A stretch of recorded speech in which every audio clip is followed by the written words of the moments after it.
3, and great.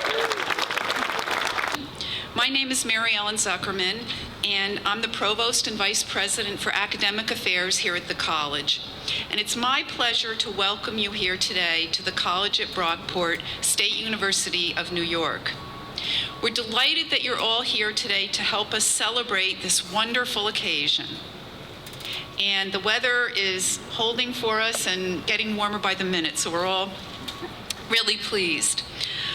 Now I would like to introduce the person with the vision to bring this spectacular building to life, the 6th president of the College at Brockport, Dr. John Halstead.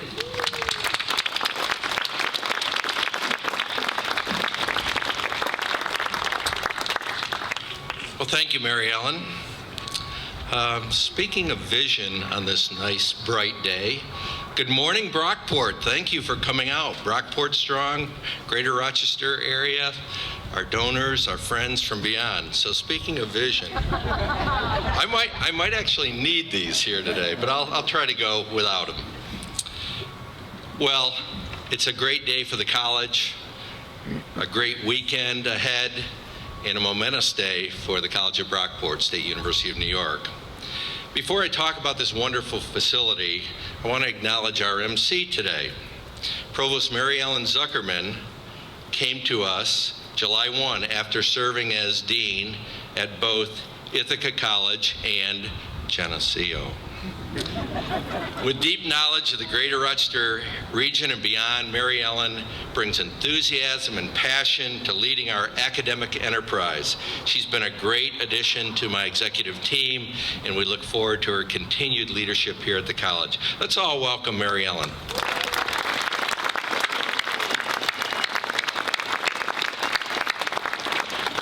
Now let me take a moment to recognize a few of our special guests in the audience. And let me say you're all special being here to celebrate this moment.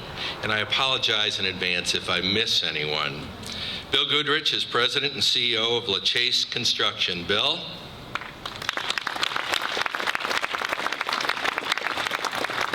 Bill told me once they've done this beautiful facility in Cirque that LaChase never wants to leave the campus, and it's a great partnership.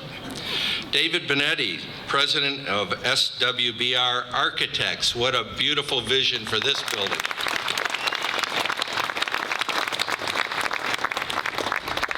And without the support of the State University of New York and our Chancellor and the board, and particularly the New York State University of New York Construction Fund. Stephanie Hiller. Stephanie, would you be recognized for us too?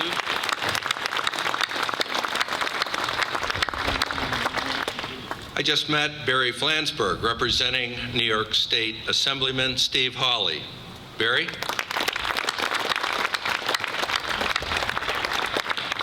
And when we put the shovels in the ground to get started on this beautiful liberal arts building, Congresswoman Louise Slaughter was with us. She today is represented by Katie Lachaume. Katie?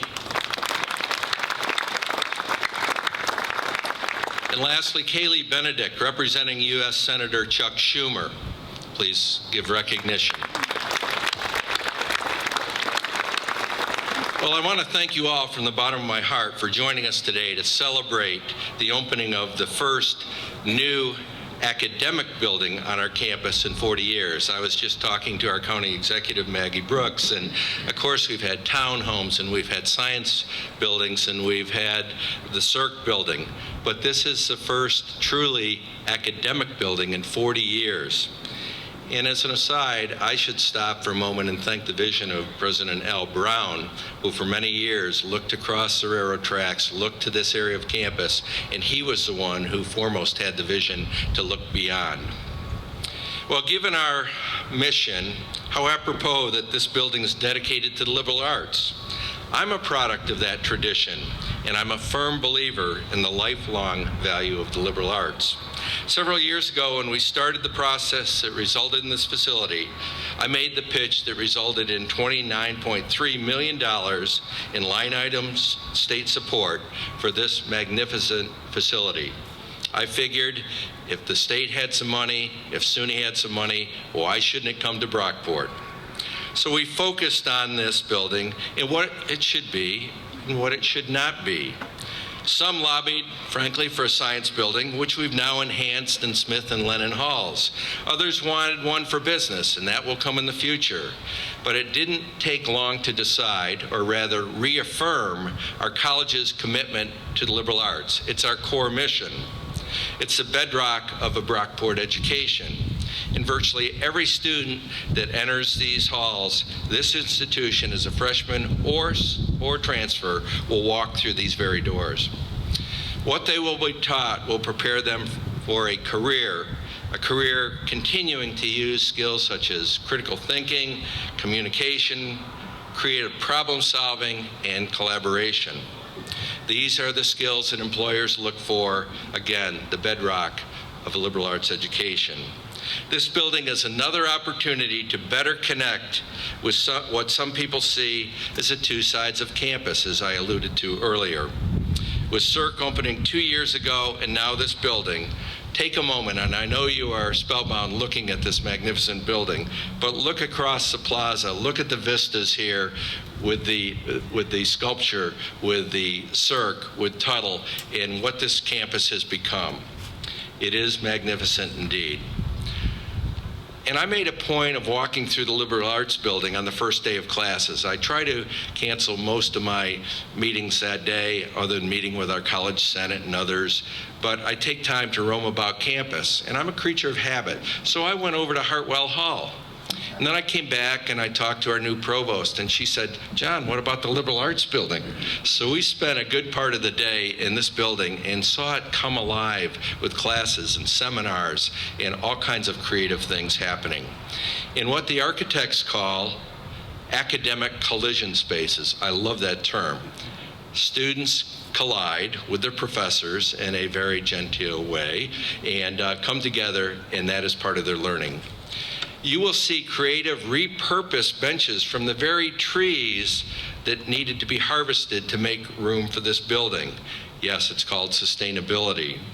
And we are now certified at the gold standard in LEED certification for sustainability.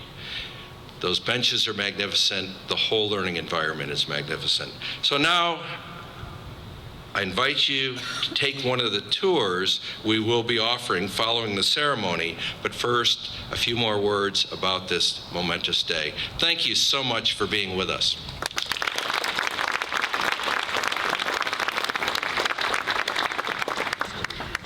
Thank you, President Halstead. Before I introduce the next speaker, there is one group I would like to recognize. We all know that buildings like this don't just magically appear even after the vision is stated. They take a lot of work. This has been a first-class operation from inception to completion. Would you please join me in thanking the steering committee who spent hundreds of hours ensuring that this day would happen?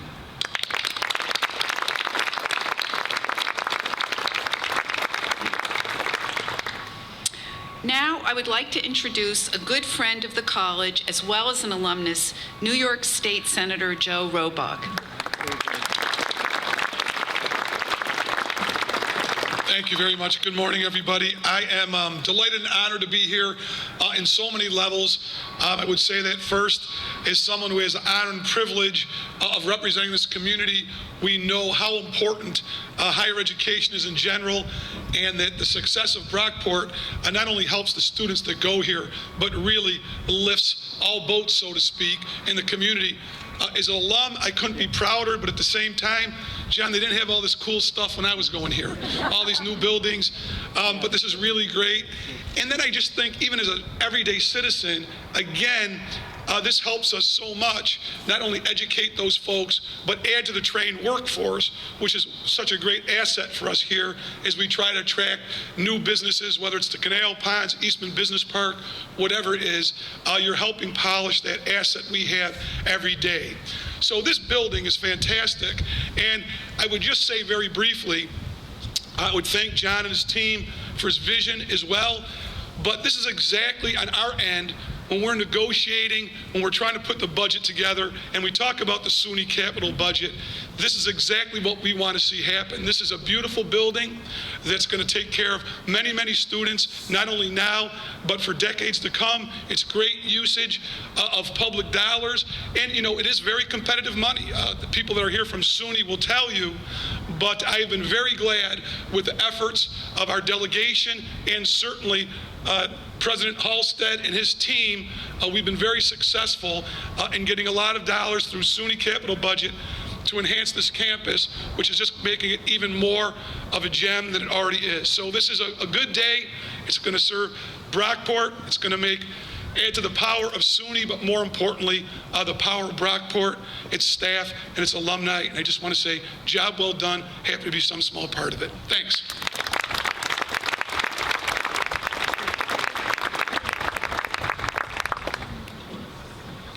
Thank you, Senator Robach. Now I would like to introduce a person who is dedicated to helping everyone who lives and works in the Rochester region, Monroe County Executive Maggie Brooks.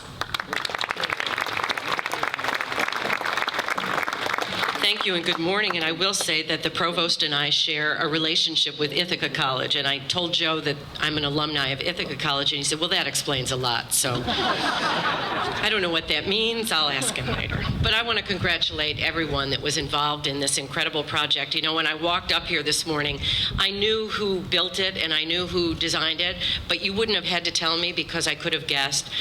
When you look at innovative, incredibly well-designed projects in the Rochester area, it all comes back to SWBR and LaChase and their creativity and the fact that they have committed themselves to LEED Gold certified building here. That's an incredible commitment on their part and certainly something the community can be proud of.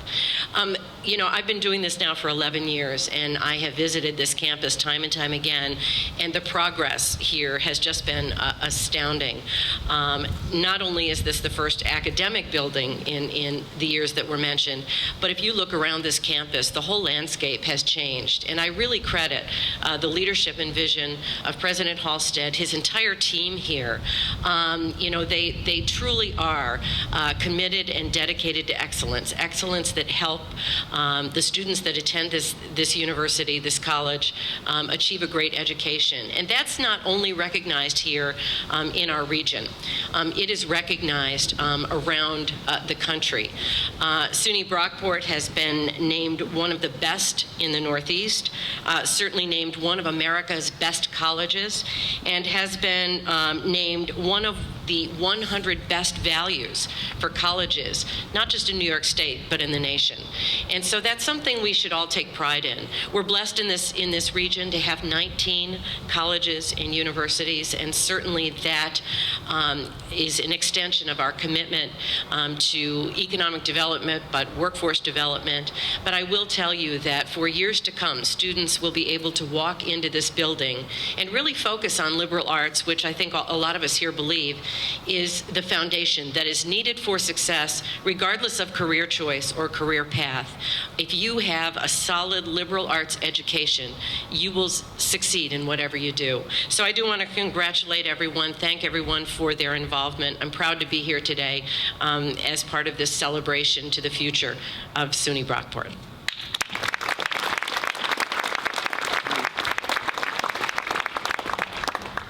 Thank you, County Executive Brooks. Now I would like to introduce the mayor from the village of Brockport, who also happens to be a professor of anthropology emerita of Brockport, Margay Blackman.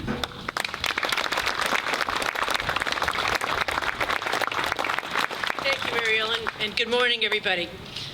For so many of us, a liberal arts education was truly and is truly liberating. I think of the liberal arts courses that I took almost 50 years ago as an undergrad. Things like world literature, non-Western religions, Spanish literature of the Golden Age, introductory Russian. These were the courses that opened the world to me, that challenged my values, that made me think, and that lifted me out of my middle-class, Midwestern, sort of narrow upbringing. These were the courses that eventually led me to a career as an anthropologist. How I got to be mayor is another story, but I'm quite sure that the liberal arts had something to do with it. This liberal arts building, it's always exciting when you see a new academic building go up because you know it's going to be state of the art. And as we've heard, this one certainly is, with state-of-the-art classrooms, state-of-the-art sustainability, and most appropriately, it's also a house of art. And especially striking are which were already mentioned, the beautiful and unique wooden benches that invite people to sit. Of course, the bottom line is what goes on inside the building, but the environment for learning couldn't be any better. The liberal arts are still the heart and soul of the comprehensive college. And at a time when there's much justified hand-wringing over the cost of a college education and the state of the job market post-graduation, to me there's something very reassuring and even inspiring about a brand new brick and mortar building with the words liberal arts boldly on the front. Among all that it represents, this edifice is a testimony to the importance of the liberal arts in an undergraduate education and a promise that it will continue. Last April, I had the pleasure of touring this building with a group of people, and when I walked into the beautiful auditorium, I couldn't resist saying to President Halstead, this would be a perfect location for our new village court. I don't think his vision of the liberal arts extended that far, but we will find other opportunities to bring the village into this magnificent building. Thank you.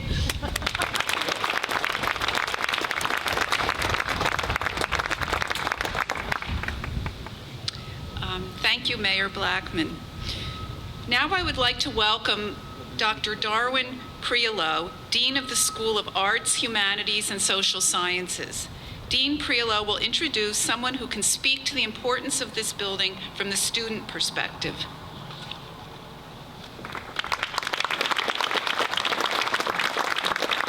Thank you. Before I start speed reading through my speech, I would like to thank two people who worked with this building from the very beginning when it was just dirt and really shepherded it through, and that would be Virginia Batchelor, who's the Associate Dean back there, and also former Provost Ann Hewitt.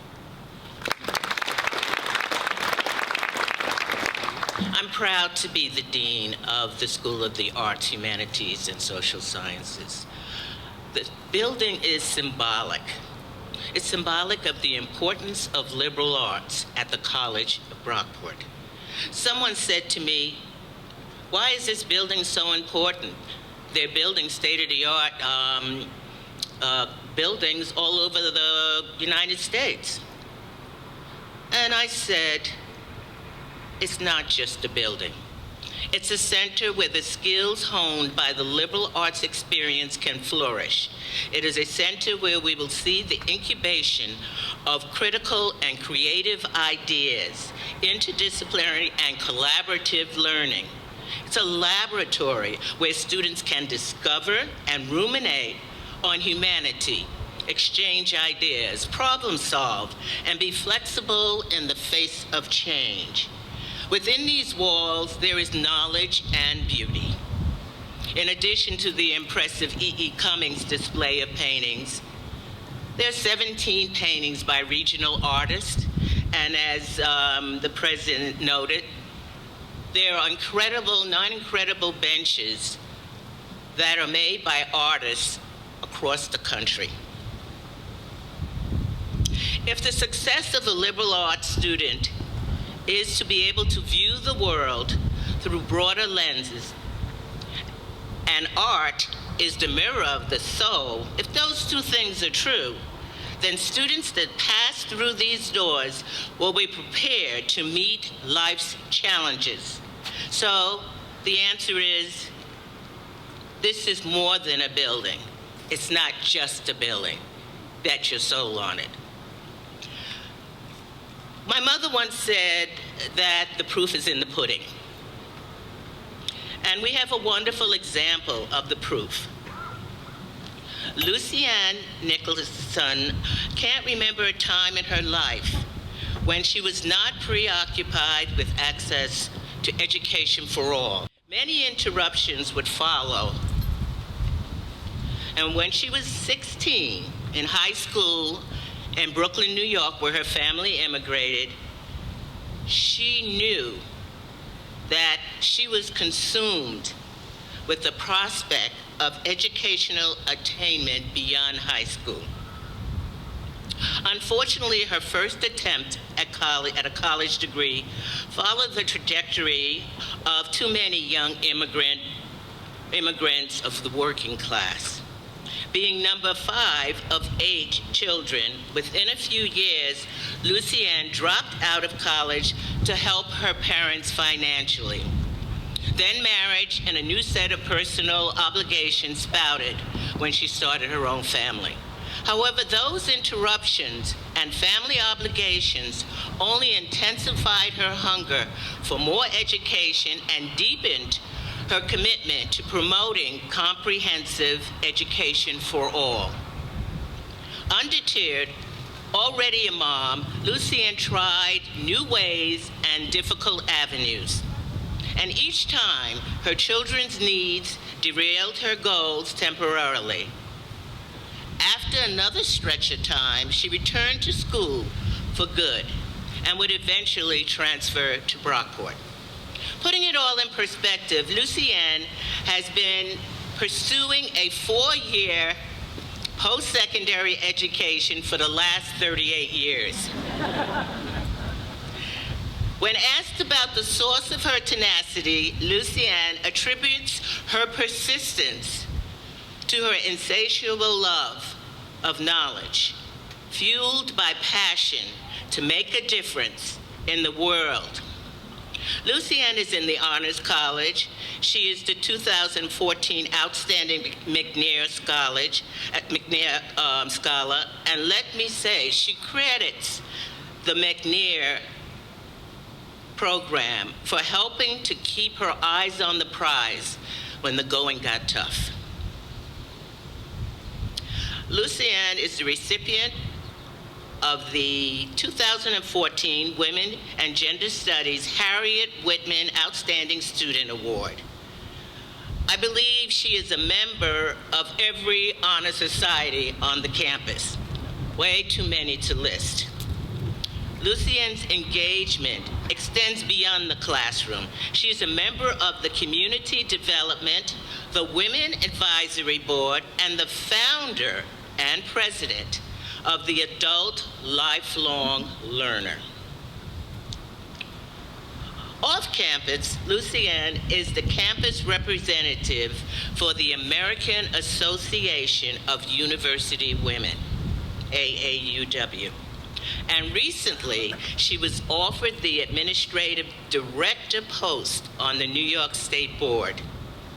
In 2012, the Greater Rochester area of AAUP awarded Lucienne the Distinguished AAUW Emerging Leader Award for demonstrating enthusiasm, creative ideas, and commitment.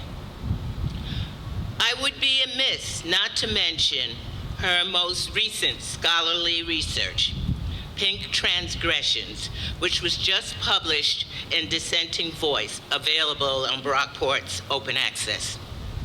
This fall, Lucienne is presenting at the Diversity Conference, but she's also presenting a poster in Puerto Rico for Women and Gender Studies and the McNair Scholars Program.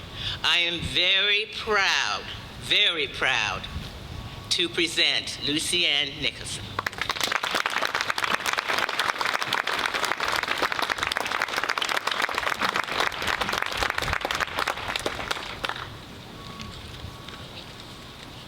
Good morning, all. Good morning. Thank you, Dean Priolo, for this marvelous introduction. President Halstead, Provost Zuckerman, honored guests.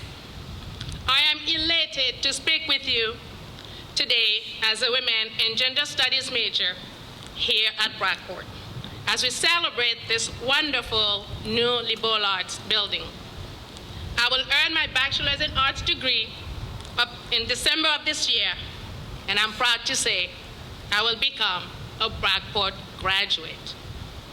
To start, in the name of all the students who could not join us this morning, I would like to express my deepest appreciation for this marvelous structure.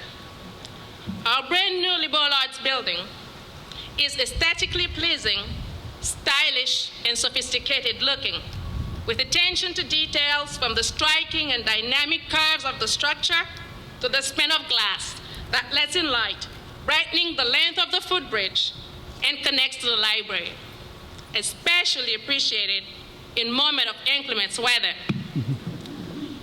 or simply for the pleasure of seeing the outdoors when work keeps us inside.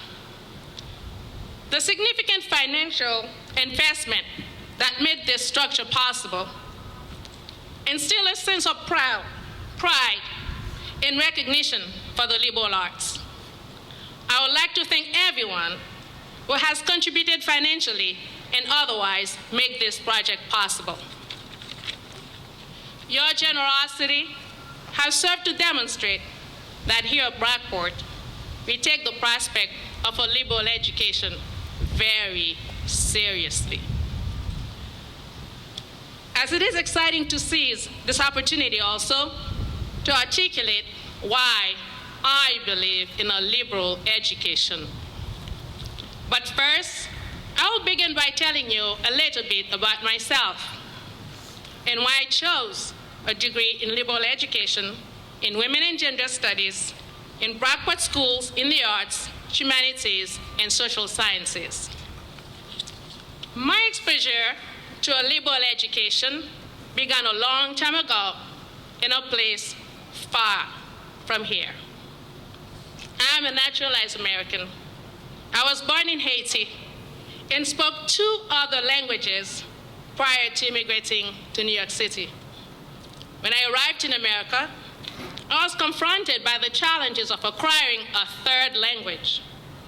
But the prior knowledge of a liberal education superseded the temporary language barrier and provided the bridge where I shared in a common identity with this new place that was to become my new country. That pre-existing liberal education was the glue that linked my acquisition of English to the transition in the American education system and the American school of thoughts.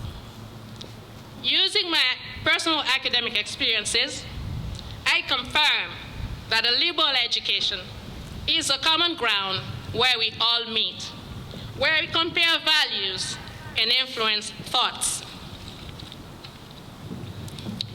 Women and gender studies is interdisciplinary, and these interdisciplinary practices and scholarly research employ advanced application of English and other modern foreign languages and cultures, philosophy, politics, and history, all areas that partly associate with Brockport's School of the Arts, Humanities, and the Social Sciences. The breadth of my academic research, under the guidance of my advisor, Dr. Barbara Lusavoy, continues to inform my commitment to social and political changes necessary to making America fair and just, not only here at home, but to also absolutely make us stronger to compete in a global market. A liberal education also means that, all at once, my intellectual capacity is flexible, transitional, and fixed. Flexible to meld with continued intellectual and professional demands over time. Transitional in that, in this global economy, my education will help me to integrate with ease when a corporation or institution seeks the sensitivity required to navigate a new market in a foreign country, for example. Lastly, it is not at all contradictory to say that my liberal education is also fixed, as its very development predates the modern world, and that perpetuance is the reminder of the relevance of its contents that are always complementary to all other evolving areas of academic and professional knowledge.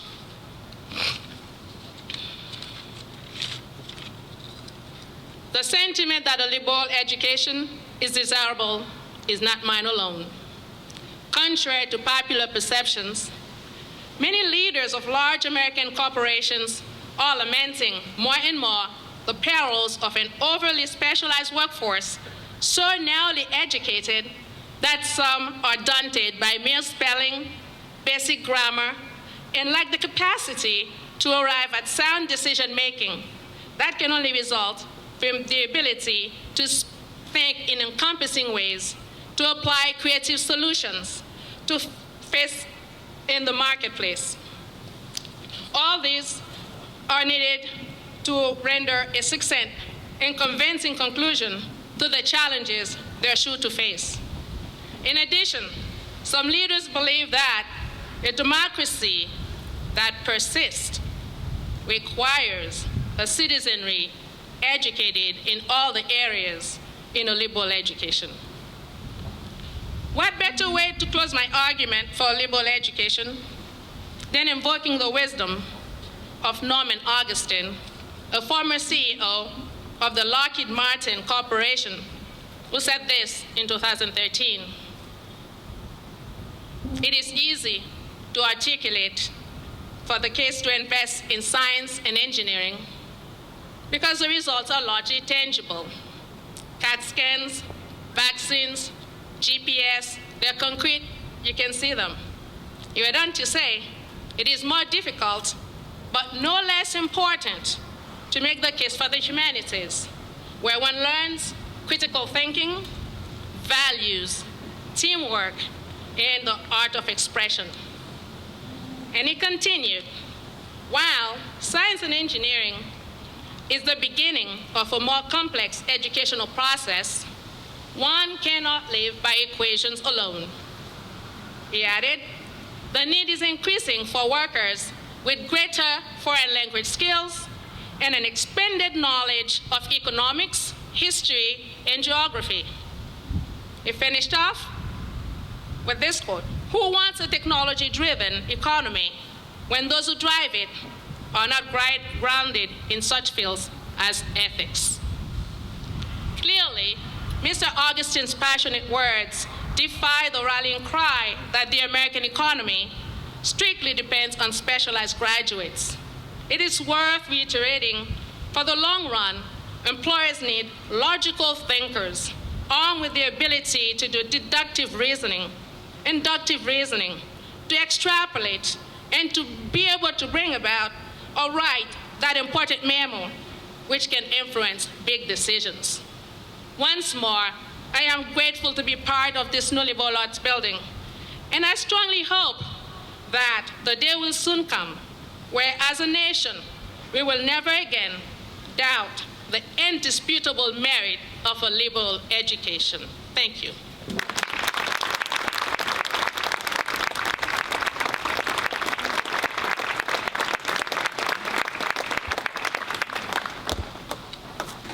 Thank you, Dean Priolo, and particularly Lucienne, for that really inspirational and articulate talk about the value of a liberal arts education. Let's have another round of applause for Lucienne.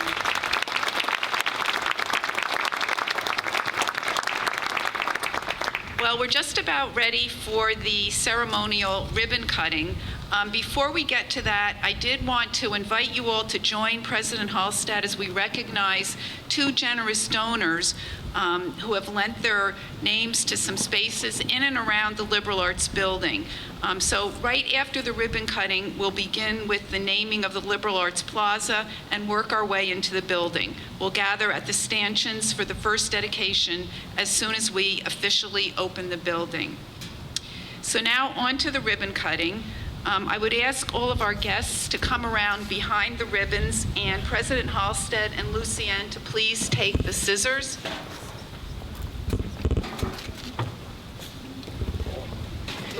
Uh-oh, watch out. Yeah, big scissors. Okay, and I guess if the guests will go to each end and right behind the ribbon, here we go. And ready on 3, we'll go 1, 2, 3, and great.